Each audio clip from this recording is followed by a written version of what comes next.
June 4, 1942, Pacific Ocean. Aboard the aircraft carrier Akagi, Admiral Nagumo was revising his calculations with samuraic precision.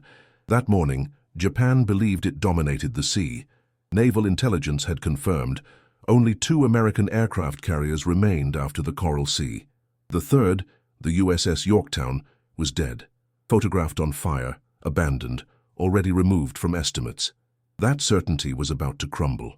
In just 3 days, Yorktown was torn from the bottom of statistics and returned to combat, forcibly reformed by the urgency of an industrial democracy on full alert. Japan didn't know it, but it was about to face not just one ship.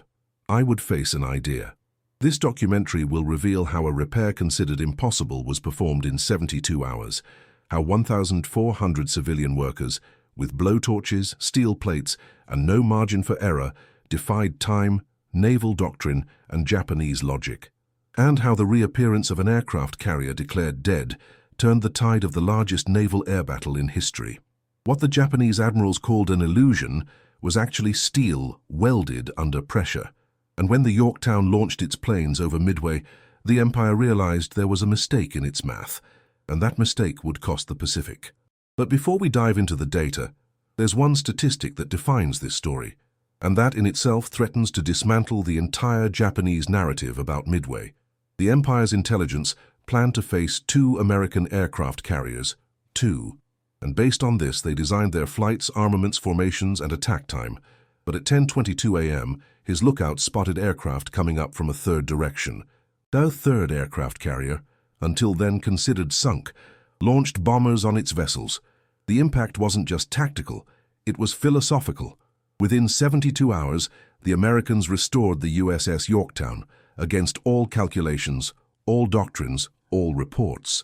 This video will show how this statistical anomaly destroyed a meticulously planned trap for months.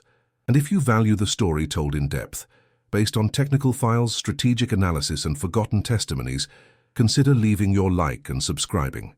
Your support strengthens the continuity of content like this, where every bolt tells a story and every weld changes a war. In 1942, the Imperial Japanese Navy operated under meticulous certainty. Every plan, every attack, every maneuver was calculated as a ritual, an equation of honor, discipline, and technical hierarchy.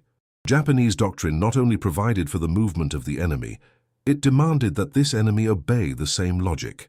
If an aircraft carrier were hit by a 250-kilogram bomb going through 5 decks and setting fire to the fuel tanks, that ship's operation would be over for at least 90 days. This wasn't an estimate. It was a conviction based on years of planning, operational manuals, and an industry standard that prioritized perfection over urgency. It was this kind of thinking that fueled the absolute reliance on intelligence reports after the Battle of the Coral Sea. Reconnaissance photographs showed the wounded USS Yorktown slowing down, leaving a trail of oil in its wake. Patrol planes reported continuous smoke and destroyers approaching for rescue. For Japanese doctrine, this was synonymous with tactical irrelevance. The carrier had been struck off the order of battle. And if it had been eliminated, then the calculation was simple. 2 American aircraft carriers remained, compared to Japan's 4. Arithmetic seemed invincible. This confidence was reinforced by another element, the supremacy of Japanese naval intelligence. With an efficient network of interception, encryption, and aerial reconnaissance, officers believed they knew exactly where and when the enemy might react. The JN-25 operation code, which guided Japanese naval missions, was treated as inviolable. If the Americans couldn't read their plans and couldn't repair their ships quickly, the only variable was courage. And in this, Japan also believed it had the upper hand. However, what Japanese officials did not understand was the kind of war the United States was prepared to fight. A war where improvisation was worth more than tradition, where doctrine was adaptable, where the speed of logistics and not the beauty of the plan defined the winner. The American culture of war, unlike the Japanese, was based on elasticity. Manuals could be ignored, structures reconfigured, repairs improvised. Function was everything. And this philosophical difference, seemingly subtle, would become the crack through which the entire Japanese plane would collapse. In Japan, the idea of repairing a ship of the magnitude of an aircraft carrier in less than a month would be offensive, unacceptable. The standard called for complete structural reconstruction, artisanal replacement of damaged sections, extensive testing. An aircraft carrier could not be rushed. He represented the pride of the empire, and pride does not operate under deadlines. The Americans, on the other hand, saw the war as a production race.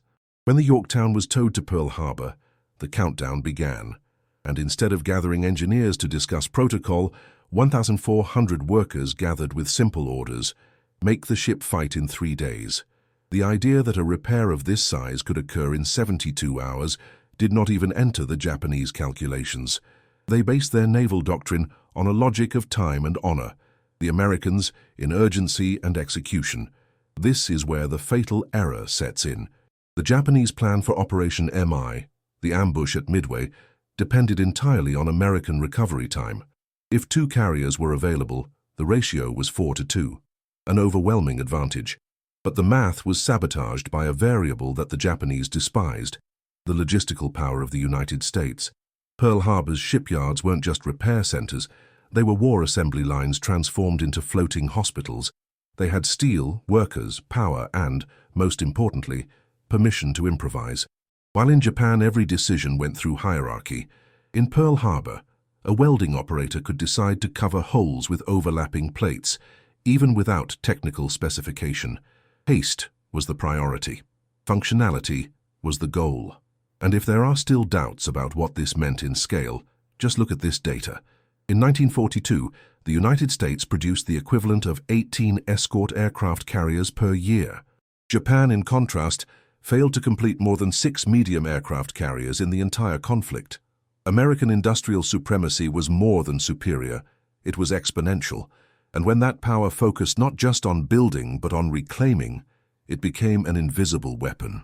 The Japanese did not know that they were fighting an entire civilization accustomed to manufacturing, replacing, and adapting under pressure. If this statistic surprised you, write in the comments, absolute power. Because this difference, raw, cold, and calculated, is what defined the logic of the Pacific. But there is something even more disturbing. Japanese doctrinal rigidity was not just technical, it was cultural.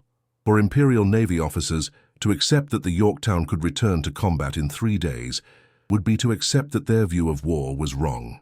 And at that point, it wasn't about math anymore. It was about pride.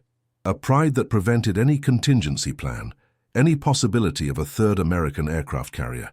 Japanese intelligence did not err due to lack of data. He was wrong to refuse the possibility that the enemy was capable of thinking differently. When they saw the Yorktown launch planes over Midway, they didn't know what they were seeing. It was like looking at a ghost, a mistake that, until then, seemed unlikely. But now, he was flying, armed, towards him. And that was just the beginning of the collapse. Because as American bombers pierced the clouds over the Pacific, Japanese radar operators began to realize that there were more planes in the air than 2 aircraft carriers could carry. And what began as a simple tactical doubt would soon become an operational crisis. The plan was outdated, the math had failed, and when the Japanese decks were packed with fueled and armed aircraft, ready for certain victory, the sound of American engines brought with it a truth that no one expected. The enemy had a third ship, and that ship was exactly the one they had already declared dead. On May 8, 1942, the South Pacific boiled under clouds of fuel and steel fragments. North of Australia over the Coral Sea, 18 Aichi D-3A1 Val dive bombers from the Japanese aircraft carrier Shokaku began their dive against the target that intelligence considered crucial, the American aircraft carrier USS Yorktown. Led by Lieutenant Commander Kakuichi Takahashi, the airmen had a clear mission: to eliminate one of the last 2 operational U.S. aircraft carriers in the Pacific theater. At 10:27 a.m., the first bomb struck Yorktown with surgical precision, penetrating the flight deck and detonating 5 decks below in the bowels of the hull. The impact caused a wave of fire, shattering bulkheads and rupturing fuel tanks. The black smoke could be seen at an altitude of more than 10,000 meters. When the Japanese airmen returned, they reported a scene that left no room for doubt. The Yorktown was on fire, sailing in circles, losing speed. A doomed ship. Photographs taken over the next few hours confirmed the scene: oil slicks spreading across the surface, plumes of smoke escaping from tears in the hull, support vessels approaching with speed. Observers estimated that Yorktown was down to 6 knots, practically adrift. The images were sent to Tokyo, and the Japanese Naval High Command did not hesitate. The ship had been scrapped. Admiral Takeo Takagi himself reported to Headquarters Combined Fleet. 2 American aircraft carriers neutralized, the sunken Lexington, the Yorktown severely damaged and considered out of action. The Joint Chiefs of Staff removed Yorktown from all simulations and strategic projections for the next operation, the surprise attack on Midway. It was a logistical and moral relief. One of the obstacles had been successfully removed, and this meant that the next battle would take place in full advantage. 4 Japanese aircraft carriers against only 2 Americans. A relationship of power that, in the minds of imperial planners, guaranteed victory. They didn't just believe it, they depended on it. However, what the Japanese did not see was the kind of culture they were facing. For Japanese doctrine, war was art. The wounded ship needed to be removed, analyzed, rebuilt with honor.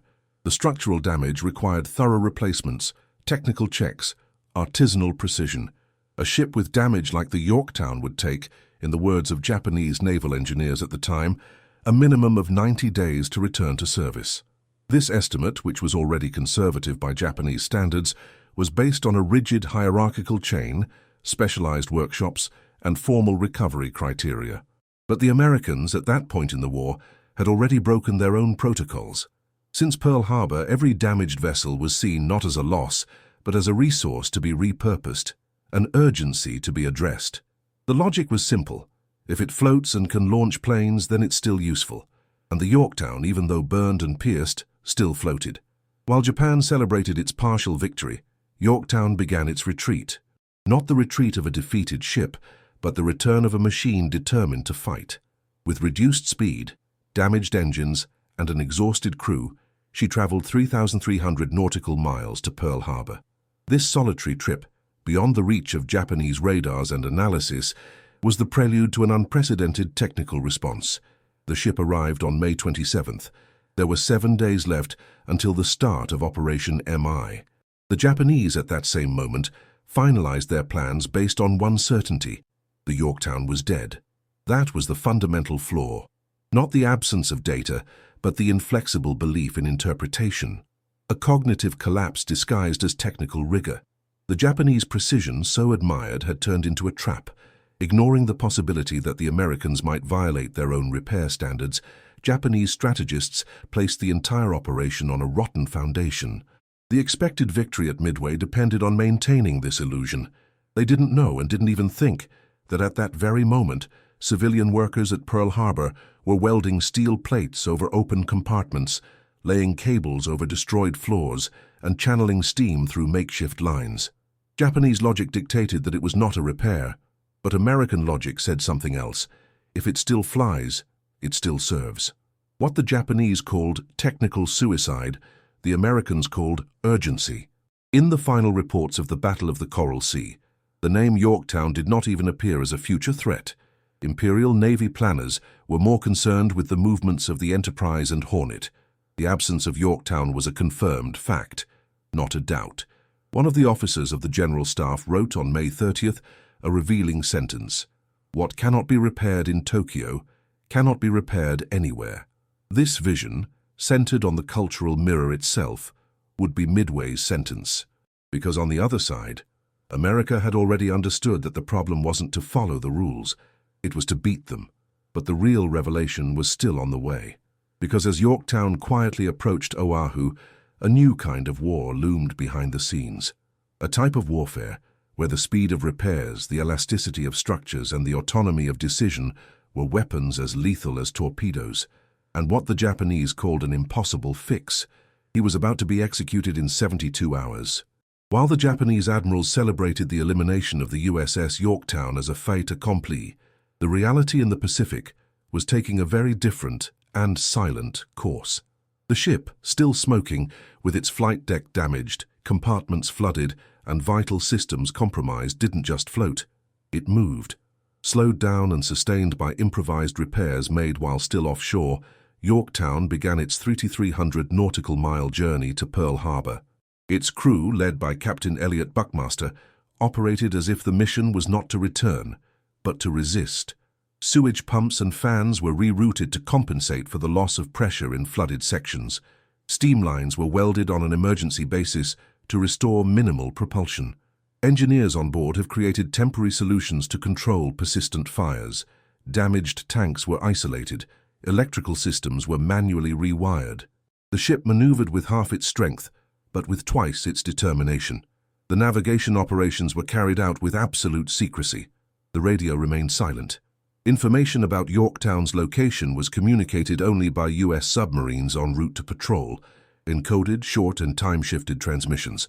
U.S. naval intelligence knew that if the Japanese found out that the ship was still alive, they would send submarines to finish the job. And for this reason, the entire mission was treated as a clandestine industrial rescue operation. There was no searchlight.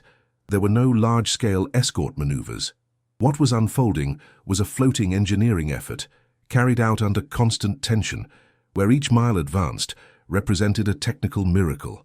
In the engine rooms, train drivers worked 16-hour shifts, trying to keep the boilers active.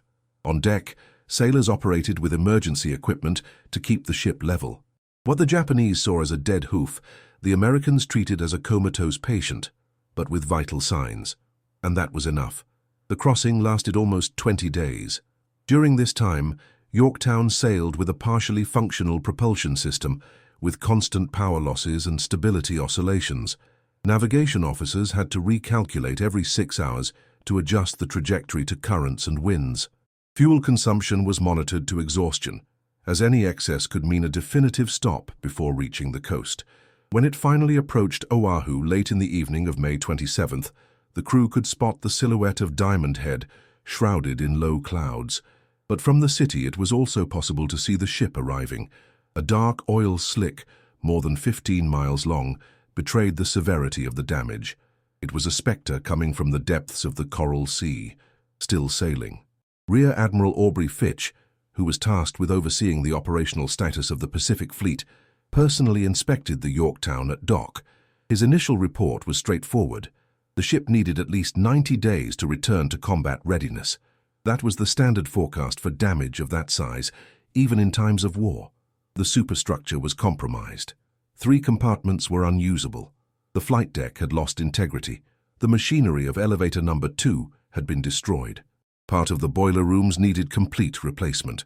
The assessment was forwarded to Admiral Chester Nimitz, commander of the Pacific Forces, and it was there, with his feet wet on the dock, his oil-smeared uniform, that Nimitz asked the question that would redefine the course of the war. Did we make it in 3 days? The silence of the engineers was interrupted only by a short sentence, uttered by Lieutenant Commander Henry Finstad. Yes, sir. This decision was not technical. It was strategic. In the basement of Building 1 of the Pearl Harbor Naval Base, analysts at Station Hypo had cracked the code JN25. They knew AF was Midway. They knew the exact date of the attack. They knew that 4 Japanese aircraft carriers would come, and that the Japanese expected to face only 2 Americans. Without Yorktown, the United States would be at a critical disadvantage. With it, even if only partially operational, the balance changed. What the Japanese called foolproof logic would be confronted by a 3rd aircraft carrier that, according to their reports, was already at the bottom of the sea. The journey from Yorktown to Pearl Harbor was more than a retreat. It was the birth of a concept that would change the course of the war: repair as counterattack. The Japanese did not see the ship maneuvering silently across the Pacific. They didn't know about the grueling shifts, the makeshift welding, the engineering decisions made under emergency light. They did not register the cables extended above the decks, the reinforcements made of scaffolding wood, the engines restarted with parts taken from cranes. But they would see, and soon, the final result. Because the Yorktown had not come to Pearl to surrender, he had come back to become the variable that would destroy Japanese logic at Midway. And the instant the first blowtorches lit up under its hull, the countdown began. 72 hours. That would be the time needed to prove that, in modern warfare, the real power was not doctrine. It was the ability to adapt to the impossible. Pearl Harbor, 28 May 1942. The USS Yorktown rested motionless in the dry dock, but the environment around it pulsed like a front line. By 6 a.m., More than 1,400 civilian workers were already positioned around the damaged hull. They did not wear military uniforms. Many wore overalls, makeshift bandanas, pierced gloves and boots soiled with grease. But what these workers formed was, in practice, a battalion. The difference? Their weapons were blowtorches, cranes, rivets, and urgency worksheets. The goal was simple: return the ship to war within 72 hours. There was no precedent. There were no formal plans. What there was a decision, and a culture that could sustain it. Because unlike Japan, where each ship was a work of artisanal perfection, in the United States the war was won on the basis of adaptation. If it worked, it worked. And if it did, then it was ready to fight. The concept of operational state was not a goal of excellence. It was a minimum line of combat. And below that line there was no time for doctrine. The damage at Yorktown was extensive. Sections of the flight deck had been displaced, elevators stalled, pipes ruptured. Under normal criteria, the ship would be declared unfit for months. But there, in the heat of Pearl Harbor, a new philosophy guided every hammer blow. Functioning is more important than looking new. For the U.S. Navy, time had become the most strategic resource. Every minute saved on repair was a minute gained in combat, and with Midway approaching, the logic was relentless. Thus, hatches were permanently welded to prevent flooding. Destroyed tanks were sealed with makeshift signs. Instead of replacing the damaged pipes, the workers bypassed the damaged sectors with external connections. Bilge pumps were connected to auxiliary generators powered by cables dragged over the deck. One engineer described the operation as a hammer and nail surgery, but the patient breathed. The decision to turn shipyards into battlefields was a reflection of a larger mindset. In the United States, industrial processes were adaptable, mobile, flexible. Decentralization allowed for quick decisions at the operational level. A chief of staff at Pearl Harbor could authorize the removal of parts from a moored destroyer without having to wait for approval from Washington. An experienced welder could suggest a new structural reinforcement point and implement it immediately. No idea had to wait. And this decentralized agility was, ironically, more powerful than any Japanese centralized plan. Because while Japan built ships as monuments to discipline, Americans saw them as moving platforms that could be adapted, repaired, sacrificed, and resurrected as many times as necessary. The commander of the repair task force, Captain Frederick Sherman, led the effort with brutal pragmatism. He knew there was no time for guarantees. His orders were clear: let it fly, even if it's limping. Every decision was based on role. Elevator number 2 was abandoned. The internal communication system was replaced by hand flares and portable radios. The boilers that could not be repaired were isolated, and the ship's maximum power was reassessed to 27 knots, enough to keep up with the fleet, although far from its original capacity. Yorktown wouldn't come back perfect, but he would return to the war. The irony of this story is that the solution was in front of them all along. What the Japanese considered a weakness, the lack of technical formalism, the culture of improvisation, the abandonment of naval aesthetics, turned out to be the hidden advantage of the United States. And if you're enjoying unraveling these facts, show your support. Like and subscribe so we can bring you more detailed content like this. Because history is not only made by generals, but by technical decisions that change the course of a war. The Yorktown, now with her wounds sewn up by force, was being prepared to set sail again. Every hour the ship gained another degree of functionality. Planes began to be positioned on the deck. The side lifts were tested with simulated weights. Officers inspected the welds, even though they knew there was no time for adjustments. At midnight on the third day, the boiler tests passed. At 04 card on 30th May, Yorktown was ready to leave port. 3 days, 72 hours since he was pronounced dead. Now he sailed again, escorted by destroyers to a coordinate that would change the fate of the Pacific, Midway. And the most surprising, while this was happening, the Imperial Japanese Navy still believed that they were on the verge of winning. What they didn't know was that the ship they had crossed off the maps was already on course to disprove them with fire, steel, and bombers. On May 27, 1942, at 6:32 p.m., the USS Yorktown crossed the gates of Pearl Harbor's No. 1 dry dock. There was no speech. There was no ceremony. What followed was a race against time, against the manuals and against the naval logic of the time. Repairs began even before the hull touched the bottom of the dike. Inspection teams were already descending the sides of the ship, hanging from improvised scaffolding. The orders were straightforward: 72 hours to return an aircraft carrier to war. The formal estimate for this type of repair was 90 days. The solution would be forged in the strength of steel, human endurance, and the courage to break protocols. The first radical decision came in less than 20 minutes. None of the damaged decks would be replaced. They would only be covered. Low-thickness steel plates were welded directly onto holes opened by 250-kilogram pumps. Engineers knew it wouldn't take a second hit, but it could take off and land planes. And that was enough. More than 1,400 civilian workers were called up from all the industrial fronts of the island. Welders, electricians, naval carpenters, turbine mechanics, radio communication technicians, and even railway maintenance workers were mobilized. They worked in 24-hour shifts, divided into continuous action groups. While one group welded the side compartments, another reconfigured the boilers. Cables were reinstalled outside the original channels, like exposed veins from a body in surgery. When the internal ventilation system was declared unusable, manual fans powered by external generators were brought in from auxiliary ships and installed over the hatches. Instead of rebuilding the structures, the team decided to bypass them. Every decision was a detour, but a functional detour.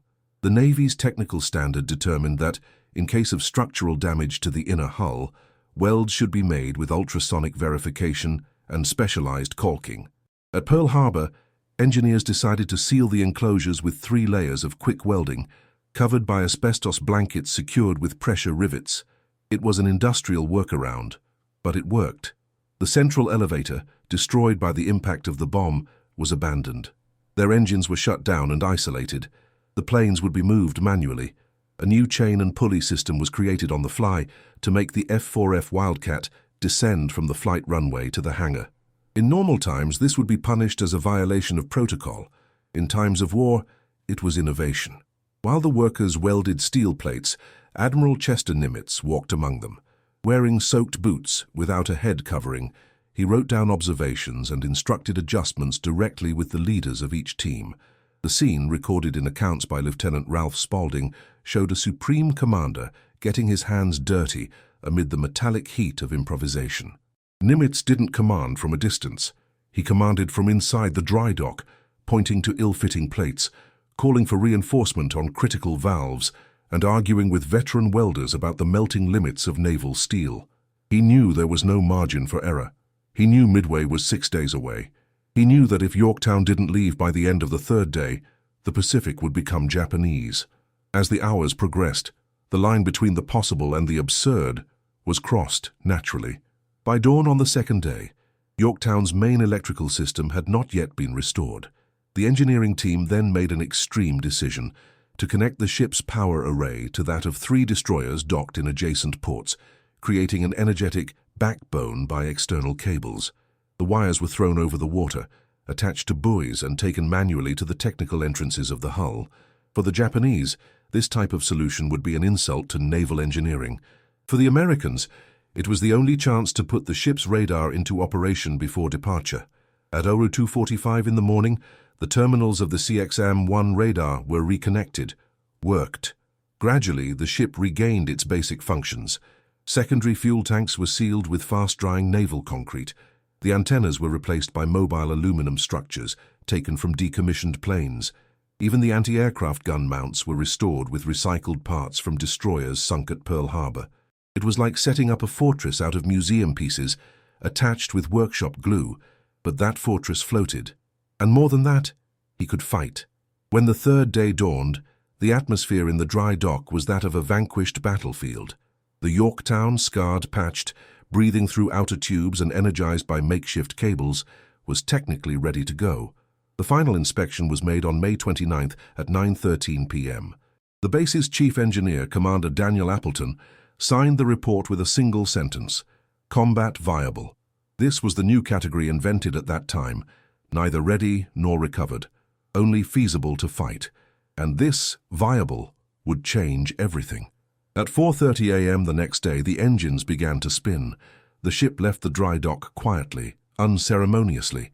Its flanks still bore the scars of the Coral Sea, but his crew knew they were about to re-enter the fire. And on the other side of the ocean, the Japanese still believed they were 2 against 4. They did not know that the third ship had already been reborn, and that in the 72 hours that would follow, this patched ship would define the future of the Pacific. In the stuffy basement of the Pearl Harbor Naval Base, between peeling walls and makeshift cables, the war was won through paper, pencil, and deduction. Station Hypo, the U.S. Navy's cryptographic intelligence unit in the Pacific, operated there. Led by Commander Joseph Rochefort, an eccentric officer with a calm voice and obsessive wit, this small team had done the unthinkable. They had broken the JN-25 code, the Imperial Japanese Navy's encrypted communications system. It wasn't luck. It was an intellectual battle fought for weeks, line by line, byte by byte, until analysts deciphered what seemed impossible. In late May 1942, Hypo operators intercepted a critical message. Japan planned to attack a location identified only as AF. The doubt hovered for hours. Where would AF be? Some suggested Fiji, others Samoa. But Rochefort had an intuition. It was Midway. To confirm, he set a radio trap. The American base at Midway simulated a water supply problem and communicated this over an open channel. Hours later, Japanese intelligence reported that AF was in short supply. The code had been broken. And with it, the war gained a new urgency. What came next was a chain reaction. From the moment the American command learned that Midway would be the target, a mobilization began that required not only intelligence, but execution. Speed has become the most strategic factor in the equation. The time until the attack was only 7 days. And to balance the forces in the coming battle, 3 aircraft carriers would need to be operational. The Enterprise and Hornet were already in position. But the third, the Yorktown, was still under emergency repair. The decision to restore it in 72 hours, therefore, was not just a technical feat. It was the direct response to an intelligence data. The information had a date, time, and place. What was lacking was the industrial capacity to respond to it with the urgency required. At this point, Japanese doctrine, rigid, slow, hierarchical, was unprepared. The American, shaped by chaos and guided by improvisation, proved lethal. Station Hypo did not operate alone. It was part of a decentralized intelligence mesh that even in the early days of the digital age already functioned as a living organism. While Rochefort analyzed patterns in Honolulu, operators in Melbourne, Pearl Harbor, and Washington exchanged fragments of data through encrypted channels. The reports were condensed into action messages. When the code was broken, the U.S.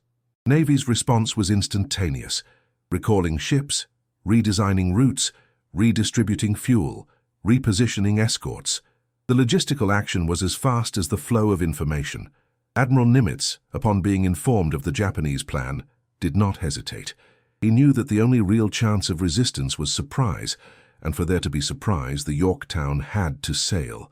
The interdependence between information and infrastructure became evident in the following hours. What intelligence revealed was only the beginning.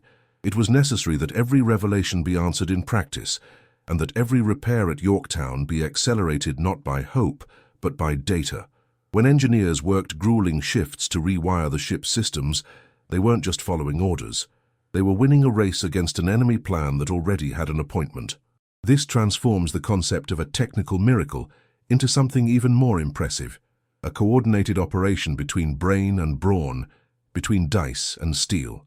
This operational philosophy, to act fast because you know fast, would set the pattern for modern warfare. Intelligence by itself is not a weapon, it's just the aim.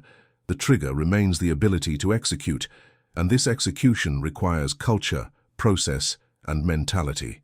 In the United States, this translated into factories with night shifts, workers trained to think like engineers, and officers allowed to improvise without waiting for orders from above. It was a chain of action where slowness was not tolerated. Every second lost could cost an island, a ship, or a generation. The Japanese, on the other hand, remained stuck with the idea that detailed plans were enough, that knowing the target was enough, that whoever attacked first would win. But Midway would prove something else. Whoever reacted faster to the information would survive. On 30th May, Yorktown left port with her escort. The intelligence station transmitted the last packet of intercepted data. The 4 Japanese aircraft carriers, Akagi, Kaga, Soryu, and Hiryu, were on their way, scheduled to arrive on June 4th, 3 against 4. But there was one detail that the Japanese did not know. The presence of Yorktown was an invisible variable in his calculations. For them, the ship had been sunk weeks earlier. Their radars, their pilots, and their planners had not yet entered the name Yorktown on the maps. When the ship appeared again on the horizon, launching air squadrons, the impact would not only be visual, it would be psychological, strategic, and fatal. Because at that time, what Japan called technical warfare, the United States already treated as adaptive warfare. And adaptability in 1942 began with an antenna intercepting signals and ended with a hastily welded hull crossing the Pacific at 27 knots. The battle had not yet begun, but the Japanese mistake was already sealed. They underestimated the speed, and speed in that war was the name of victory. June 1st, 1942, latitude 33 degrees north. Along the horizon, a silhouette emerged like a ghost that refused to be forgotten. It was the USS Yorktown. Your welds are still in the process of oxidation. Its towers with soot stains from previous battles, but it sailed in formation alongside the USS Enterprise and USS Hornet, completing the triad that the Japanese considered mathematically impossible. For the Americans themselves, their presence was greeted with astonished silence. Pilots who had seen the Yorktown sinking days earlier in the Coral Sea now saw it preparing planes for takeoff. Commander George Murray aboard the Enterprise noted in his diary, "To see Yorktown here at the point of interception is like watching a ship come out of beyond. But he's here, and that's it." The morale effect on the Allies was immediate. What seemed like a sacrificial mission now had a third anchor. A ship that had been declared dead was now the symbol of technical survival as a weapon. On the Japanese side, the impact was more subtle, but even more devastating. As reconnaissance squadrons reported the number of planes taking off from U.S. fleets, the numbers did not add up. What Japanese planners expected to find were 2 aircraft carriers operating at reduced load. What the radars indicated was something more aggressive, more coordinated, more voluminous. And then came the signal. Planes with launch patterns incompatible with the Enterprise or the Hornet were on an attack course. That could only mean one thing. There was a third ship. But which one? The Yorktown? It was not possible. It had been reported as destroyed. Its images had been recorded in flames, at low float, without propulsion. Logic was undone. Japanese doctrine, based on the accuracy of data and the unshakable confidence of its own intelligence, was beginning to waver. This moral rift widened with every minute. Not only had the Americans resurrected an aircraft carrier, but they had maintained the secrecy of their operation. No noise on the radios, no mention of his presence. For the Japanese, it was as if mathematics had betrayed their faith, and for a navy trained in the tradition of predictability, dealing with the unpredictable meant losing control. On the morning of June 3rd, as the American task force approached Point Luck, a Japanese reconnaissance pilot reported something even more disconcerting. 3 decks active, again, 3 active decks.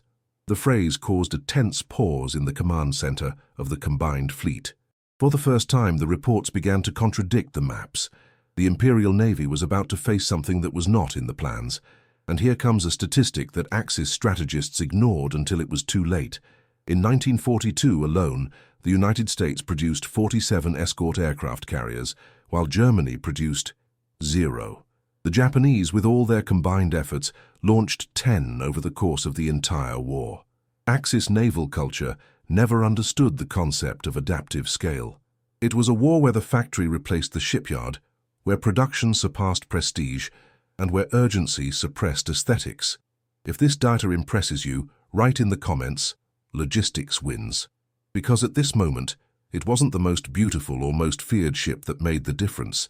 It was the one that returned to the battlefield first. The Yorktown flew again. Their F-4F Wildcats took off with mechanics, still finalizing adjustments on the ground. On their catapults, sailors worked with instructions adapted to the new technical reality of the ship. Part of the communication systems still operated in redundancy. Airplanes were guided by flags and manual signals, a technique considered obsolete, but effective in the face of limitations. And yet the precision of the attacks and the coordination of the formations were impeccable. The Japanese commanders didn't know it, but they faced not only the fighting force of an aircraft carrier. They faced a response model that united intelligence, industry, and urgency like no other country in the war.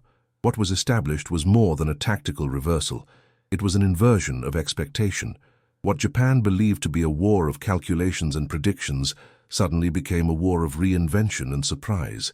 And the greatest symbol of this turning point was a ship that they themselves had declared dead. In their diaries, some Imperial Navy officers even wrote that they were fighting the improbable. But the unlikely at that moment wore an American uniform, operated with civilian tools, and sailed with a clear mission: to break the Pacific Axis with patched steel and rearmed planes. And the question that hovered between the radars and the control desks was now no longer who will win. It was, how many more can they bring back? Because if the Americans could resurrect an aircraft carrier in 3 days, how many more could be on the way? Japanese logic collapsed under the pressure of the invisible, and what would come in the next few hours would not only confirm their worst fears, but mark the beginning of their irreversible fall. On the Hiryu Bridge, the silence wasn't tactical, it was the sound of collapse. At 07:28 on June 4, 1942, the first visual reports were received with incredulity. 3 American aircraft carriers, operating at full capacity, launched successive squadrons in staggered formation. Captain Tomeo Kaku, radar officer of the Hiryu, wrote in his logbook a line that would never make it into the official report: "The logic is wrong. They have 3." This simple phrase marked the cognitive collapse of Japanese doctrine. For months, Operation MI had been designed with the certainty that only 2 ships would be in combat. Yorktown had been erased from the maps, discarded from calculations, excluded from doctrine. Now, before the eyes of the combined fleet, the ship was returning in full force, and with it came the collapse of the mental engineering that underpinned the entire Japanese offensive. The reports of the reconnaissance aviation did not match the models. The attack waves launched by the Americans came from multiple angles and with a constant cadence. There were more planes in the air than Japanese doctrine predicted that 2 carriers could operate simultaneously. The hypothesis that they were facing unexpected reinforcements was discarded. There was no time for ships to leave the west coast of the United States and reach Midway. The only viable scenario was the most unlikely. The Yorktown had returned. And this dismantled not only a calculation, it dismantled the entire philosophical structure of the offensive. Commander Yamaguchi aboard the Hiryu hesitated for the first time. He was a man known for his discipline and strategic coolness, but at that moment, faced with the rupture between the plan and reality, he lost the initiative. The Japanese torpedo boats, ready for a coordinated attack against 2 fixed targets, now did not know which carrier to prioritize. The radars could not identify which ship was which, as the American formations moved with fluidity and tactical camouflage. The Yorktown, even with its damaged paintwork, operated with false flags and visual signals identical to those of the Enterprise, further confusing enemy intelligence. In the intercepted report years later, a Japanese official wrote, "We attacked the same aircraft carrier twice. He was still there. We started to think it was a 4th ship. It wasn't. It was the same ship, resurrected, disguised, and ready to be confused. This confusion was not accidental. It was the result of an American doctrine of warfare based on dissimulation, redundancy, and saturation. The Japanese believed they could predict war. The Americans decided they could scramble it. While the Japanese prioritized perfection and control, the United States embraced adaptability as a weapon. This was evident on the Japanese bridges, where orders began to contradict each other. At 8:17, the Akagi was preparing planes for a horizontal bombing attack. At 8:21, this order was cancelled to convert the same planes into torpedo boats. At 8:23 a.m., a new change: focus on defensive fighters. In less than 10 minutes, 3 contradictory orders sealed the fate of the fleet. What happened there was more than confusion. It was paralysis in the face of the unforeseen, and it came precisely because the plan was too perfect. Operation MI did not provide for a margin of adaptation. It was based on the illusion that the enemy would follow the expected script. When Yorktown reappeared, it wasn't just a weapon. It was a disruptive idea. The idea that the impossible can be assembled in 72 hours and that technical reality can be bent by operational will. While the Americans acted in sync, the Japanese began to operate under psychological pressure. Admiral Nagumo, the top command, hesitated when he received the report that 3 aircraft carriers were operating.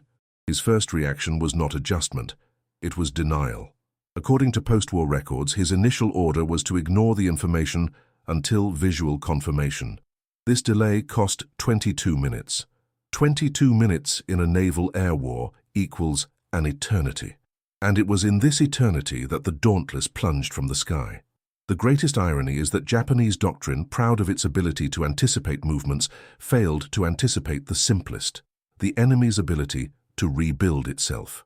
Because what Yorktown represented was not just the persistence of a naval unit, it was proof that the United States was not struggling with finite resources, but with a booming industrial ecosystem. The factory replaced time. Speed replaced predictability. And at that moment, Japan realized that it was struggling with yesterday's plan against tomorrow's capability. If that sounds brutal, it's worth noting a figure ignored by many German planners. Between 1941 and 1945, the United States produced 296,000 military planes, Germany 119,000, a difference of more than 2.5 times, even with constant bombardments on Allied factories. This data alone shows that war was no longer decided by battles, it was decided by production. And if this number impresses you, leave it in the comments. Absolute power. Because that's what Yorktown stood for. The power of a nation that could lose ships and still come back in 3 days. On the bridge of the Hiryu, silence turned to noise. Alarm bells began to sound at 10:22 a.m. On the horizon, diving bombers loomed like arrows of steel. The time to recalculate was over. Japanese hesitation had become irreversible. And as the bombs began to fall, one last question hung among the officers. How many more do they have? Yorktown was just the first mistake, and others were already on the way. At 7:55 a.m. on June 4, 1942, Torpedo Squadron 8 of the USS Hornet took off for what many of its members knew in their hearts was their last mission. Led by Lieutenant John C. Waldron, the 15 TBD Devastator planes carried obsolete torpedoes, flew at low altitude and lacked fighter cover. Their speeds did not exceed 180 knots, an easy target for the Japanese Zeros, who awaited them with twice the agility. But Waldron knew it wasn't about getting it right. It was about showing up, confuse, forcing the response. In his last radio message, he was direct. "We will go it alone. We will meet the enemy fleet. Good luck." And they went. The first wave was decimated before reaching torpedo range. All 15 Devastators of Torpedo 8 were shot down. No torpedoes hit the target. Only one man returned alive, Ensign George Gay, who would float in the sea for hours, an eyewitness to the greatest naval turnaround of the 20th century. Also, without escort. Also almost completely shot down. Then the Yorktown Torpedo 3, 3 consecutive waves of American squadrons launched with full knowledge of the risk, all meeting the same fate, near total destruction. But what seemed like failure was in reality the most ruthlessly effective move of the battle. Japanese air patrols, led by Zero fighters, were ordered to descend in response to the torpedo boats. The Devastators flew so low that the Zeros had to lower themselves almost to sea level to intercept them. Japanese doctrine prioritized frontal attack, which meant that when descending to engage the torpedo bombers, the fighters abandoned their ideal altitude of cover. It was at that very moment that, at 20,000 feet, the SBD Dauntless dive bombers appeared on radar, invisible to Japanese aerial surveillance. They came silently, with the sun at their backs, coordinated to simultaneously attack the aircraft carriers Akagi, Kaga, and Soryu. The time between the last torpedo boat being shot down and the first dive of the SBD was only 6 minutes. But in the meantime, all Japanese air superiority was rendered useless. With its fighters out of position and its ships still preparing counterattack takeoffs with armaments and fuel scattered around the hangars, the fleet was vulnerable. And it was at that exact moment that the real attack began. The torpedo boat's sacrifice, although tactically flawed, proved to be an act of strategic engineering. They weren't there to destroy, they were there to expose. The pilots knew that. They flew to die, but with full awareness that their presence would force the enemy to react, to disorganize. to reveal their temporary weakness. This awareness transforms the act into something deeper than courage. It is proof that in war, even the impossible mission can be decisive. Later, Japanese records confirmed the psychological impact of this sequence. Vice Admiral Nagumo, realizing that his patrols had been drawn downward, tried to order an emergency ascent, but it was too late. When the divers began their attacks, the confusion aboard the Japanese aircraft carriers was total. Within 10 minutes, the Akagi was fatally hit. By 15, the Kaga was already burning with exploding ammunition. Soryu followed soon after. 3 of the 4 carriers that had attacked Pearl Harbor were on fire before noon. The role of torpedo boats, often overlooked in heroic accounts, was finally recognized by historians and commanders in the years that followed. Admiral Chester Nimitz would write, "They flew knowing they would die, but they died so that others could attack, and that's why they won." The phrase reveals the essence of the moment. The victory began with the planned destruction of forces that, although they did not hit a single target, hit the enemy's time in full. For each torpedo boat shot down, a 0 was redirected.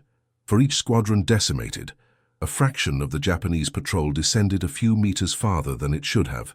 And in this detail, in this margin of error generated by sacrifice, the turning point of the war in the Pacific was born. Not with cinematic explosions, but with the slow and painful extinction of every American plane, bought at the price of life itself, to open an invisible corridor in the sky. The impact was also felt in the control rooms. At Yorktown, which had launched Torpedo 3, officers watched the disappearance of their squadrons in silence. They knew they wouldn't come back, but they also knew that the mission was not a return, it was a rupture. And when the Dauntless returned with reports of the explosions on enemy aircraft carriers, silence gave way to certainty. Those who fell had won, not by the hands, but for the effect. It is at this point that Japanese doctrine, based on economy of motion, calculation of superiority and technical honor, began to implode. Because she did not understand the concept of tactical sacrifice with strategic purpose. For the Japanese, wasting lives without tangible result was a mistake. For the Americans, it was a currency that could buy position, time, and ultimately victory. And if there's one number that sums up that logic, it's this.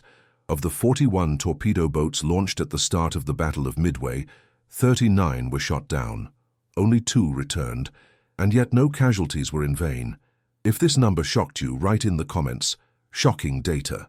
Because the story behind these numbers shows that sometimes the war is won not by those who get it right first, but by those who have the courage to be the first to fall. But the price of boldness had not yet been fully paid.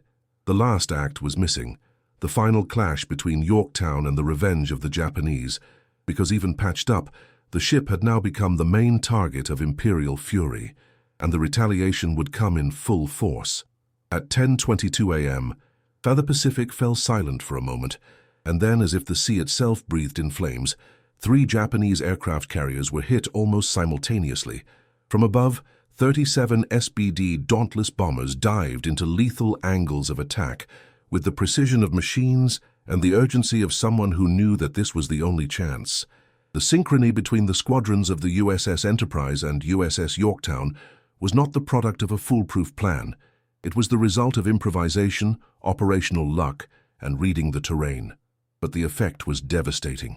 Within 6 minutes, the Akagi, Kaga, and Soryu were on fire, and with them the Japanese naval doctrine based on the perfect offensive collapsed.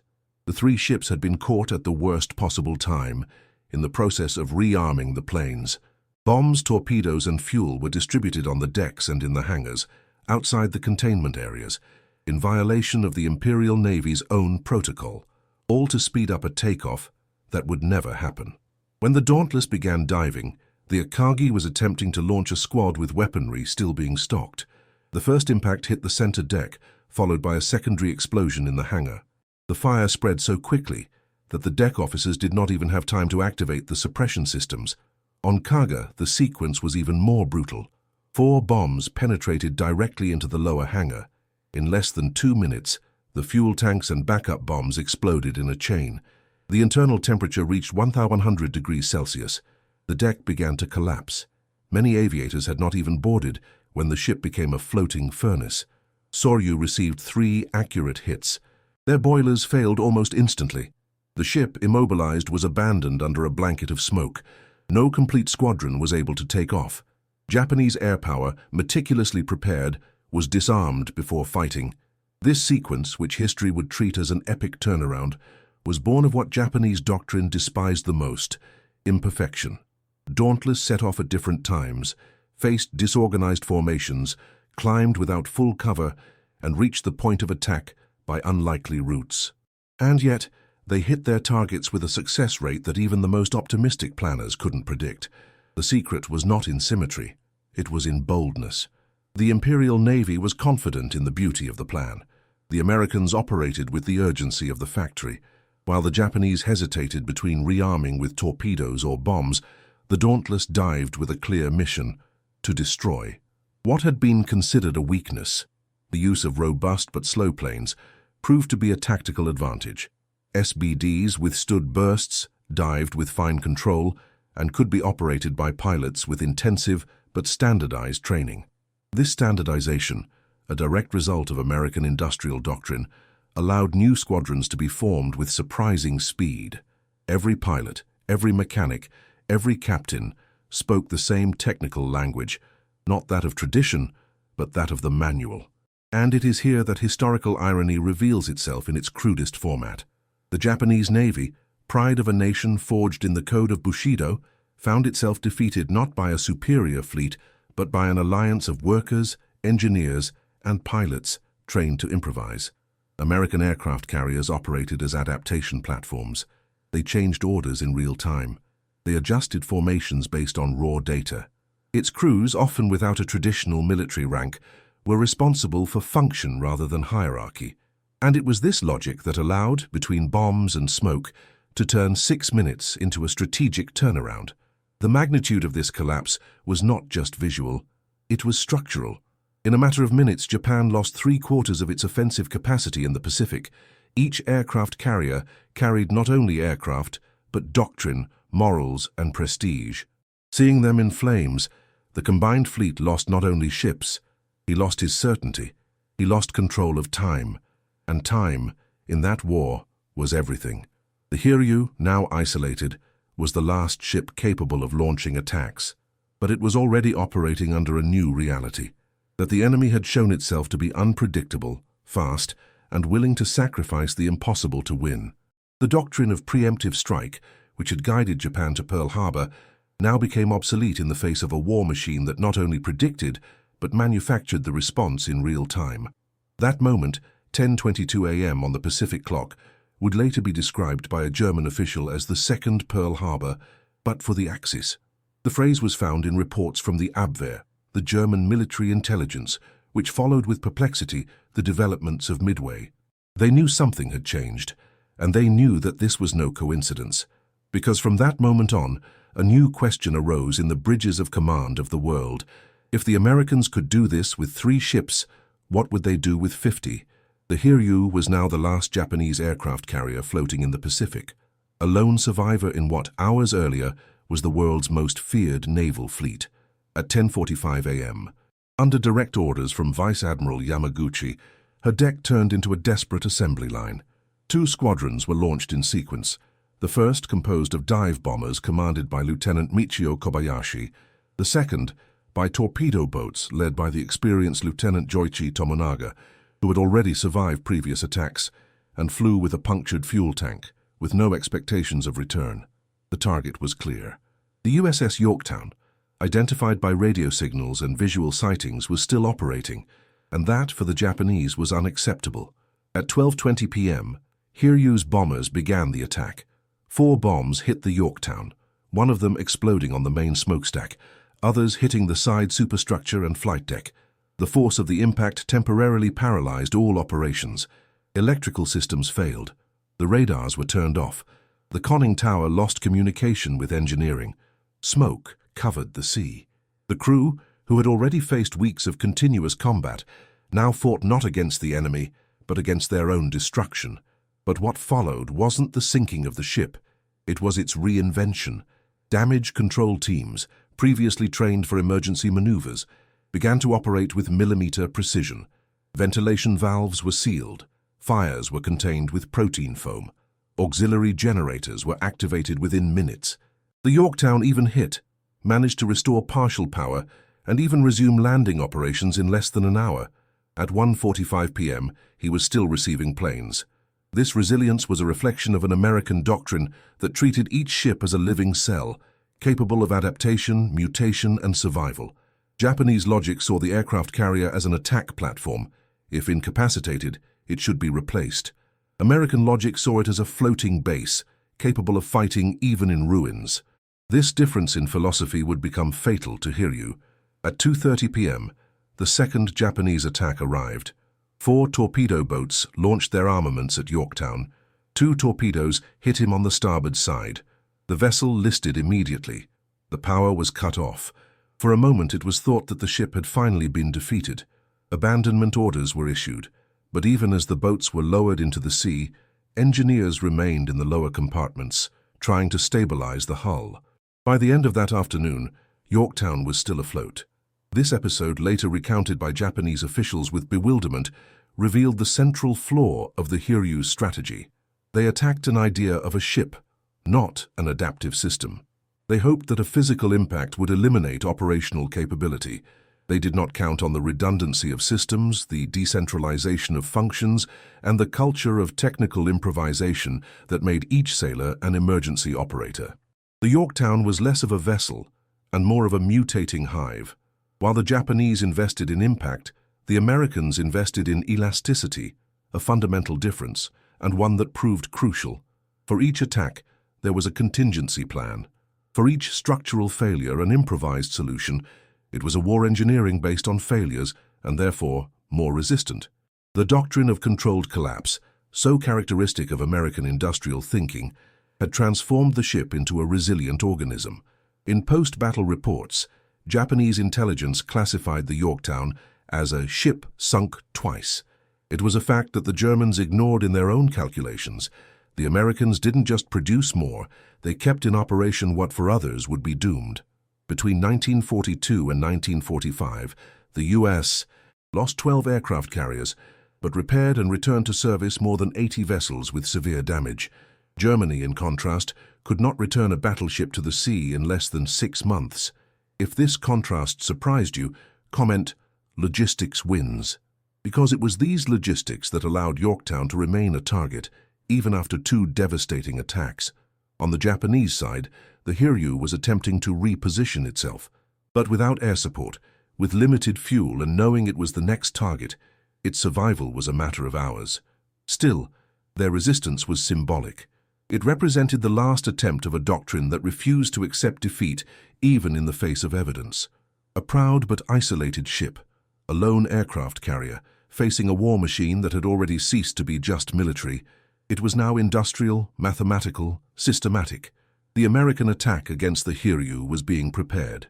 And it would be, like the previous ones, fast and deadly. But what would come next would not just be the end of a ship. It would be the end of an era. Because in that instant, when the Yorktown was still afloat, even after 2 attacks that should have destroyed it, it was clear the war had changed, and with it the fate of nations. The USS Yorktown had been hit again by 2 Japanese waves, bombs that destroyed her smokestack, torpedoes that tore through her hull, smoke covering the deck, and a menacing listing that seemed definitive. The abandonment order had been given at 2:55 p.m. But the war on the deck of the Yorktown was not yet over. Contrary to what the war manuals taught, the ship did not give in to luck. It was reconquered inch by engineers, firefighters, electricians, and men who knew that the sea did not forgive hesitation. While rescue boats were still picking up sailors in the water, volunteer teams were already back on board. In less than an hour, the boilers were reactivated. The auxiliary power system was manually rewired. The hull, perforated, was sealed with emergency welds and improvised barriers with wood and cloths soaked in naval grease. By 5:22 p.m., the ship was back under control. This was not an emotional victory. It was a doctrine. At Pearl Harbor, months earlier, the U.S. Navy had been forced to relearn the hardest lesson of modern warfare, that survival depended not only on weapons, but on processes. Ships there sank with crews paralyzed by outdated doctrine.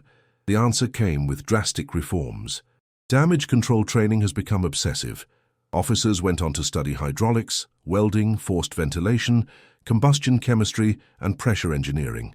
Every sailor, regardless of role, was instructed to operate emergency tools, portable pumps, manual sealing systems. Yorktown was the first major test of this new doctrine, and he was responding. The contrast with the Imperial Japanese Navy could not be more cruel. Their ships, designed for the offensive, were fast, aggressive, and vulnerable. The belief was that the ship that lost the attack was doomed, and so the doctrinal focus was to destroy, not survive. The Yorktown, on the contrary, showed that a ship did not need to win in one blow. It could be reconstructed in real time, and that required more than bravery. It required industrial culture, modular engineering, and the mastery of technical improvisation. The accounts of those who were on board are accurate. Lieutenant George Sullivan described the moment the bombs blew up the conning tower. The feeling was that the sky had folded over us. But he also recounted the scene that struck him most: sailors using crateboards to seal the side deck, while others fired manual suction pumps with rusty cranks. Everyone seemed to know what to do, even if none of it was in any manual. This culture of autonomous action, fueled by a philosophy of operational decentralization, was what allowed Yorktown to endure beyond what was anticipated. And this was the point that the Germans and Japanese did not understand. The American war system did not depend on rigidity. He thrived on chaos. The chaos was absorbed, processed, and transformed into a reaction. The ship didn't have to be perfect. It needed to be alive. And the Yorktown, for the second time in a week, refused death. Between 1942 and 1945, the United States would train more than 40,000 damage control technicians for its Navy, not just official. Welders, electricians, marine chemists, high-pressure valve specialists, a new technical staff that operated in the hold but decided the fate of the ship. Germany, focused on tactics and armor, underestimated this layer of the war. For Hitler, power was in artillery. For Roosevelt, it was in the basements, and it was in the holds that the naval war was being won. If this number surprises you, comment "shocking data," because that's exactly what Yorktown symbolizes: not a fighting machine, but a learning machine. A ship capable of crashing twice and coming back twice. A system that transforms failure into function. At 6:15 p.m., engineers reported that starboard propulsion had been restored. This meant that the Yorktown could sail slowly toward a safe point. I wasn't ready to fight, but he was far from dead. The total repair would take days, or perhaps weeks. But the most vexing truth for the Japanese admirals was this: even with 3 bombs and 2 torpedoes, even with flooded compartments, even after partial abandonment, the Yorktown still moved. The crew, exhausted, operated in silence. Each movement was a declaration of resistance, and in the Pacific, every minute floating was a strategic victory. Because what the Japanese had tried to destroy was not just a hull, it was the logic of American improvisation, and it was intact. At dusk, with the lights off and the secondary generators powering the radios, the Yorktown sent one last coded message to the fleet: still in operation, initiating withdrawal. It was a short sentence, but at that moment, it was the most powerful symbol of what it meant to fight as an industry. The war had changed, and the Yorktown was still sailing. Next stop, the moment when Japan would find out that this ship had not yet said its last word. The last sign of Japanese hope floated lonely on the horizon. The Hiryu, a survivor of the attacks that had knocked out the aircraft carriers Akagi, Kaga, and Soryu, was trying to keep the Japanese offensive alive in the Pacific. Their hangars were silent, their decks emptied by the last offensive effort against Yorktown. The Japanese admirals knew, if the Hiryu was located, the war would change its axis for good. And he went. At 3:30 p.m. on June 4, 1942, a Yorktown reconnaissance plane, still operating, even partially damaged, detected a dense smoke formation northeast of Midway. The coordinates were immediately relayed to the USS Enterprise. Based on this information, the targets were designated, and in less than an hour, 24 SBD Dauntless bombers took off. Those pilots didn't just fly against a ship. They carried on their wings the weight of a crumbling doctrine and the promise of a new naval era. The approach to Hiryu was methodical. The Japanese ship, lacking air cover and with its air patrol dispersed after the attack on Yorktown, was vulnerable. At 5 p.m., the bombers dived. 3 heavy bombs hit directly on the flight deck, where there were still armaments and fuel ready to rearm a new batch of planes. The explosion was catastrophic. Fire spread to the lower decks, fueled by aviation gasoline tanks stockpiled alongside torpedoes ready for shipment. The Hiryu burned like a steel funeral pyre, not just from a ship, but from an entire conception of war. The symbology was inevitable. The last Japanese aircraft carrier was destroyed by a force guided by information from the same ship that, days earlier, had been reported sunk. The Yorktown, declared dead, now determined targets. This role reversal wasn't just tactical, it was moral. Japan was betting on decisive victories based on surprise and air superiority. The United States, by contrast, operated by resilience, repetition, and adaptation. The attack on Hiryu ended not only a fleet. He buried an entire doctrine. The fall of the Hiryu had effects that resonated beyond the battle. Without its 4 main aircraft carriers, the Imperial Japanese Navy lost 248 aircraft, 121 experienced pilots, and above all, its ability to project offensive power autonomously on the open sea. It was the backbone of his naval supremacy, and it had been broken. Rebuilding this capacity would take years, time that Japan no longer had. From then on, each naval battle would be a reaction. Every move, an attempt at containment. On the American side, the operation symbolized the maturity of a war machine on the rise.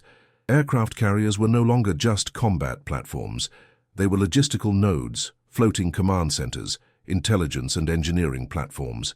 The final assault on the Hiryu was made possible by a full loop, intelligence decoded by Station Hypo, accelerated repair of the Yorktown, coordination between fleets, command autonomy, and serially trained pilots. War was now a system, and that system was American. Admiral Yamamoto, upon receiving confirmation of Hiryu's destruction, reported to his officers that Midway was not a military defeat, it was the collapse of a belief. He understood that it was not just about the loss of ships, it was the end of the Japanese doctrinal advantage. The surprise factor, cultivated since Pearl Harbor, had disappeared. The fear factor, once absolute, now belonged to the other side. The Hiryu did not sink immediately. For hours it remained burning, while the crew tried to control the uncontrollable. Many sailors were evacuated. Others remained on board until the final explosion in the munitions hold at 5 a.m. the next day. A Japanese destroyer, the Makigumo, was tasked with torpedoing it and placing it on the seabed, officially ending the participation of the last giant in the attack fleet. With it, scuttled Japan's last chance to win the war on the basis of initiative. The Pacific was now beginning to transform into a theater of retreat, resistance, and attrition for the empire. For the United States, it was confirmation that the war would be decided not just by weapons, but by systems capable of absorbing, adapting, and responding with renewed force. The Hiryu was the last blade of a sword that no longer had an arm, and what would come next would reveal the actual size of the gear that had been driven in America's industrial heartland. As the Hiryu burned in the distance, and the wreckage of the aircraft carriers Akagi, Kaga, and Soryu sank beneath the waters of the Pacific, something still disturbed the Japanese calculations. In the reports received from the surviving pilots of the attacks on the Yorktown, one detail caught the attention of fleet analysts. The attacked targets did not match the previous positions of the American ships. The visual signature was different. The hull looked cleaner. The painting was intact. The decks showed less wear. From these observations, combined fleet intelligence officers came to the wrong conclusion. They had not attacked Yorktown twice. They had attacked 2 separate aircraft carriers. There would therefore be 4 enemy units operating at Midway, a logical impossibility, and yet recorded as fact. This illusion was not the result of an American bluff. It was the direct result of Japanese doctrine collapsing on its own rigidity. For the Japanese admirals, a severely damaged ship would not return to action in less than weeks. It was a doctrinal certainty. So when the Yorktown reappeared, functional, armed, and combatant, the only plausible explanation in their logic was that it was another ship. The truth was too unthinkable to consider. And so, the Imperial Navy, once accurate, now operated on assumptions fabricated by the very cultural limitation that prevented it from imagining the impossible. Maximum irony. The ship they had sunk twice was alive. and it was winning. This distortion of perception generated immediate effects in the tactical field. Alarmed by the apparent American numerical superiority, the remaining admirals hesitated to consolidate a counterattack. Instead, they retreated to protect what was left of the fleet, betting that there would be a new offensive coming from a fourth carrier. This assumption, based on incorrect data, saved hundreds of American lives that afternoon and, more importantly, preserved the position of the ships Enterprise and Hornet, allowing both to keep their offensive capability intact for the days to come. The great strategic irony of the Battle of Midway is that the United States won not only with force, but with a tactical illusion born of speed. Yorktown didn't just endure. He confused. He messed up Japanese mathematics. He misinformed the enemy not with codes, but with presence. His reappearance disorganized an army that depended on predictability and clarity. And all this, without an elaborate plan, without psychological maneuvers, only with welds, rekindled boilers, and workers who worked without sleep.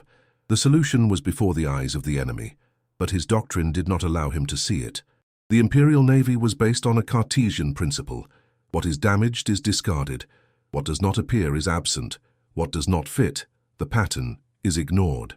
American doctrine, on the other hand, operated in chaos. With each failure, he learned. With each loss, he rebuilt. The Yorktown became the emblem of this method, a ship that refused to follow the enemy's script, and this deviation was enough to destabilize an entire strategy. If you're enjoying unraveling this chain of events, where an error of perception altered the course of a war, enjoy the video and subscribe to the channel. Your support keeps alive the reconstruction of these stories, where every bolt, every report, and every failure reveals more than the artillery fire itself. The final confusion on Japanese radio was a reflection of something bigger. A naval empire, shaped to win quick wars, was beginning to face a long war, against an adversary that would not surrender to time, statistics, or its own losses. The Yorktown, with its reborn ghost appearance, was the first warning that Japan would face not only fleets, but a system that each time it was shot down, came back stronger. Lieutenant Hashimoto, a flight observer on the Hiryu, would write years later in his captured diary, "We thought we had eliminated that ship twice. In the third, he eliminated us." That phrase, perhaps more than any other, sums up the symbolic weight of Yorktown in Midway. The ship that should never be there. The ship that became a mirage, a nightmare, and a victory, all at the same time. But as the Japanese tried to understand what had happened in the sky and sea, a new challenge loomed beneath the surface. An invisible, silent, and fatal threat was beginning to approach Yorktown in the depths of the Pacific. The submarine I-168 had already received the orders to finish what Japanese aviation had failed to complete, and his torpedo boat was a few miles from the still wounded hull of the American ship. The Yorktown was sailing wounded, but still alive when the Japanese submarine I-168 spotted its silhouette being towed slowly by an escort destroyer. The scene seemed like an echo of many others of war, a wounded giant dragging himself home exposed, vulnerable. But this time, the hunt would not be aerial. The last threat would come from beneath the waterline, silent, invisible, and methodical. At 1:35 p.m. on June 6, 1942, 4 torpedoes were fired. 2 struck the already damaged hull of the Yorktown.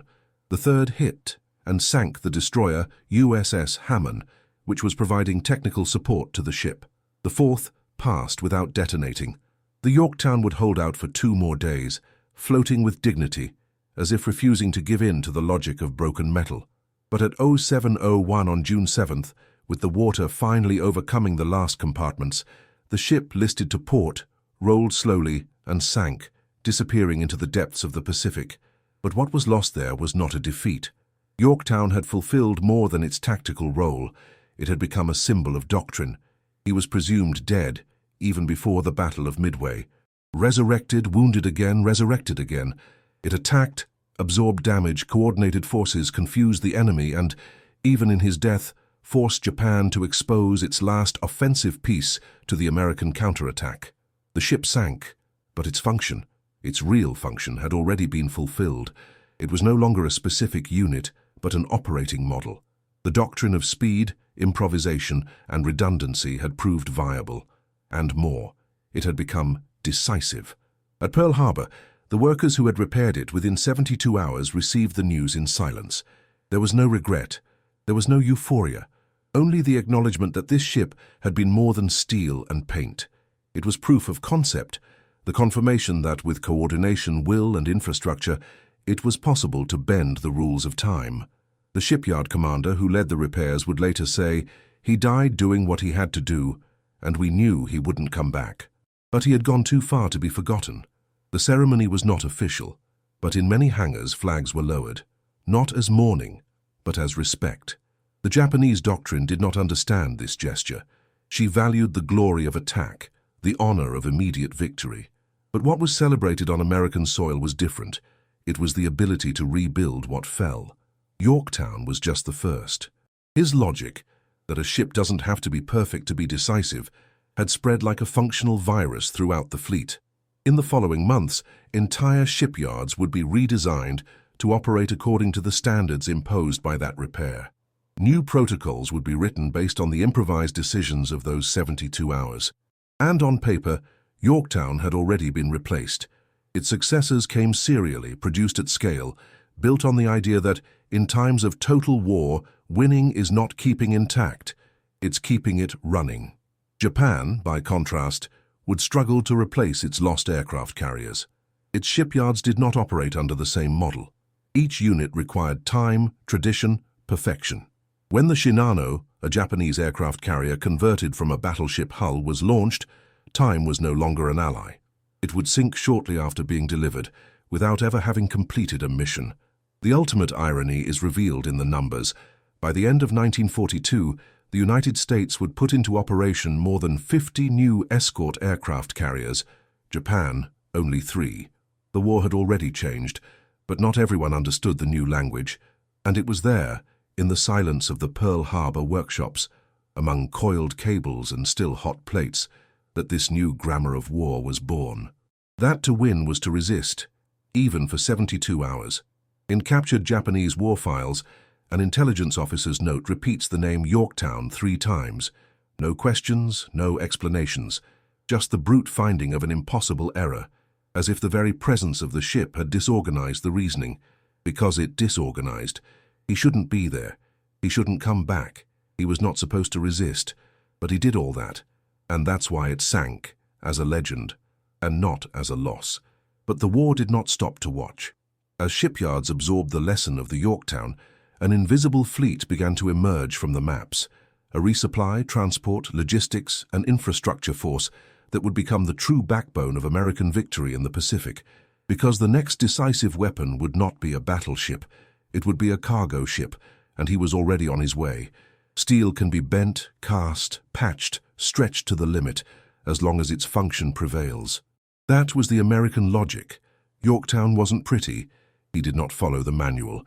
Their welds were asymmetrical, their plates overlapping, their boilers running outside the ideal parameters. But he sailed, and as he sailed, he struggled. Imperial Japan, on the other hand, saw the ship as an extension of national honor. Each vessel was designed as a masterpiece. Each plan followed a rigid cycle of perfection, hierarchy, and predictability. An aircraft carrier should not set sail incomplete. Her mission should not be performed outside of the technical ritual, but in the Pacific, time did not forgive form. It only rewarded function. What shocked the Japanese commanders at Midway was not only the presence of the Yorktown, it was the fact that it was operational, functional, launching aircraft with a patched hull and compartments still drying. For the Japanese engineer, this was unthinkable. For the American, it was work. The contrast between the two cultures exploded into silence on the levees of Pearl Harbor and the bridges of the Kaga. One believed that victory was the maintenance of technical honor. The other, that the victory was to deliver results under any condition. The war was not only won in the skies, but in the shipyards, in hydraulic jacks, welding blowers, hastily launched cables, and improvised tanks with cloth sealing. The Japanese valued craftsmanship and created true jewels of naval engineering. But while a Zero took months to assemble, the United States could launch dozens of Wildcats in less time. While Japan built 1 aircraft carrier a year, America turned merchant ships into mobile bases within weeks. War has not forgiven beauty, it has rewarded functional abundance. And that translates into a figure that's hard to ignore. In 1943, the United States produced 3,375,000 tons of naval vessels. Japan, 87,000. The difference wasn't just numerical, it was philosophical. At the heart of American industry, there was not only capacity, there was flexibility. While Japan operated under a centralized model dependent on imperial approval, the United States delegated. A chief engineer at Pearl Harbor could make critical decisions in minutes. A welding supervisor had the autonomy to modify the protocol if time required. This decentralization was not disorganization, it was institutionalized agility. It was the recognition that in modern warfare, it is not the one who waits for the perfect order wins, but the one who performs the possible action. If the Japanese naval aesthetic was synonymous with glory, the American one was a celebration of pragmatism. The repaired Yorktown was ugly to the technical eye, but it was beautiful in the context of urgency. Because there it was not the symmetry of the repair that mattered, but its effectiveness. Japan believed that improvisation was flawed. America understood that improvisation was the answer. When the Yorktown returned to combat, it carried this philosophy welded into every inch of the hull, realism as doctrine. And there is a tragic irony in this clash of cultures. While Japan preserved ships as almost sacred symbols of its navy, the United States accepted losing theirs as long as they fulfilled a strategic function before sinking. Yorktown is proof of this. Resurrected for a mission, destroyed later, but leaving as a legacy not a myth but a method. Japan, by contrast, lost its aircraft carriers in a single day, not because they were poorly built, but because they were trapped in a logic that did not adapt. This difference in vision shaped the next few years of the war. Japan would become reactive, stuck in scarcity and slow reconstruction. America would become offensive, producing, adapting, replacing. It was as if the battlefield ceased to be a space of tactics and became a laboratory of continuous execution. The Americans did not plan victories. They manufactured the means for them. They did not venerate their ships. They used them to the limit. If Yorktown had been Japanese, it might never have returned. It would have been dismantled, rebuilt accurately, returned to the fleet months later, when it might no longer have made a difference.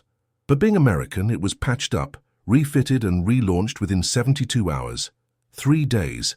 This is the fact that opens up the philosophy of steel as a tool, not as a symbol. If you're enjoying unraveling these layers hidden beneath the metal of history, like and subscribe. This helps us to continue bringing narratives where form always reveals a hidden function. In the end, the victory did not smile on those who calculated more, but on those who performed better. For those who turned every rivet into a weapon, every mistake into an improvisation, every limit into speed. Japan bet on the immaculate glory of its navy. America has bet on the imperfect glory of continuous production, and it was this difference that decided the course of Midway and the world. But there was still one last piece to be analyzed, the true legacy that the Yorktown left behind the scenes of the war. An invisible but irreversible change that would forever transform the concept of combat on the open sea. Mitsuo Fuchida's trained eyes had seen it all. Pearl Harbor in flames, American ships exploding under millimetrically coordinated attacks, the imperial flag waving with superiority. But at Midway, what he saw baffled him. In his memoirs, written years after the war, he described the appearance of the Yorktown as the embodiment of a deception. For the Japanese, that ship simply could not be there. It had been sunk, photographed, reported. The report was clear, and yet he was there, dropping bombers, getting torpedoes, resisting, reappearing.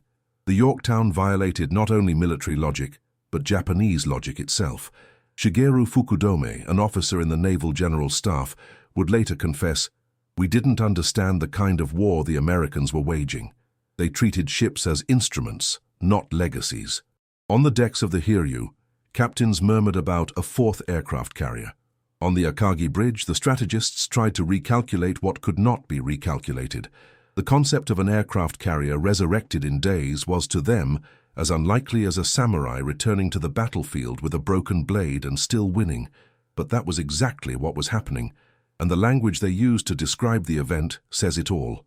Maboroshi no Kan, the ghost ship. It was not just a metaphor. For them, the Yorktown had crossed from the world of the dead to the battlefield, and there, in the clash between spirituality and steel, Japanese rationality began to crack.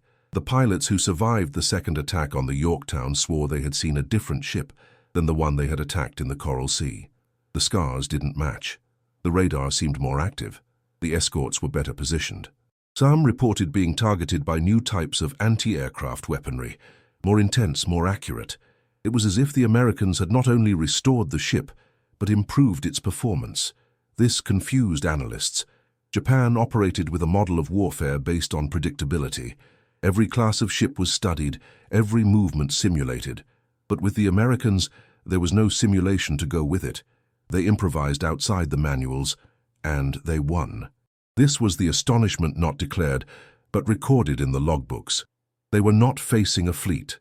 They were facing a mentality, a philosophy that allowed something incapacitated to become operational in 3 days, that transformed reports of destruction into plans for return, that he accepted risks that for the Japanese would be unacceptable.